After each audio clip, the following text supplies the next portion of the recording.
Bukan cuma Jakarta yang terancam tenggelam, 5 daerah di Jawa Barat ini berpotensi jadi lautan. Sekitar 90% wilayah Jakarta diprediksi oleh para ahli akan tenggelam pada tahun 2050 akibat penurunan muka tanah dan air laut yang semakin tinggi. Seperti diketahui saat ini di Jakarta Utara telah dilanda banjir rob akibat air laut yang pasang. Bahkan di beberapa titik permukaan air laut sudah meluap melewati tanggul beton di pesisir. Pada tanggul lainnya, air laut juga sudah berembes perlahan masuk ke daratan dipicu gelombang tinggi yang terjadi bulan Desember ini. Akibatnya sejumlah pemukiman dan ruas jalan di Jakarta Utara beberapa kali harus terendam oleh air laut. Ternyata bukan cuma Jakarta yang diprediksi akan menghilang dari peta, sejumlah daerah di pesisir utara Jawa Barat berpotensi mengalami nasib serupa, seperti Kecamatan Tarumajaya dan Kecamatan Muara Gembong yang berada di Kabupaten Bekasi yang terancam jadi lautan. Berdasarkan peta sebaran Climate Central, sejumlah fasilitas publik seperti sekolah, kantor desa hingga Polsek Muara Gembong yang masuk wilayah pesisir di Kabupaten Bekasi diprediksi menghilang pada tahun 2030.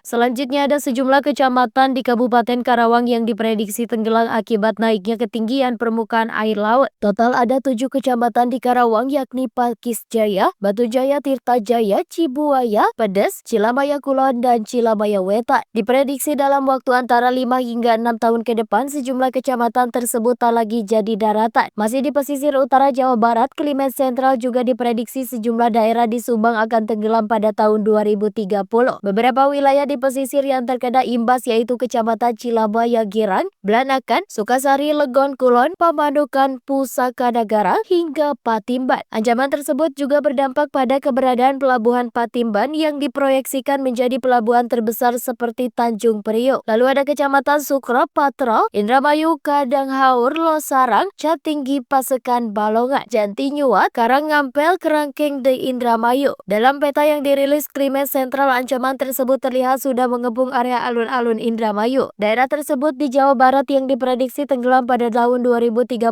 adalah Kabupaten Cirebon. Di antaranya di Kecamatan Kapetakan, Gunung Jati, Mundo, Astana Japura, Pangenan, Gebang, hingga Kecamatan Losari yang berbatasan Jawa Tengah. Selain itu, provinsi yang dulu merupakan wilayah Jawa Barat yakni Banten, beberapa daerah di pesisir utaranya juga diprediksi mengalami nasib serupa, seperti di Kabupaten Serang hingga Kabupaten Tangerang yang berbatasan dengan Laut Jawa, berpotensi tenggelam dalam kurun waktu sekitar 6 tahun lagi. Hal itu dipicu oleh abrasi yang sangat parah sehingga daratan semakin tergerus dan air laut mendekat ke wilayah pemukiman. Prediksi ini bukan sekedar isapan jempol karena tanda-tanda tersebut sudah terlihat di sejumlah daerah yang perlahan tenggelam air laut.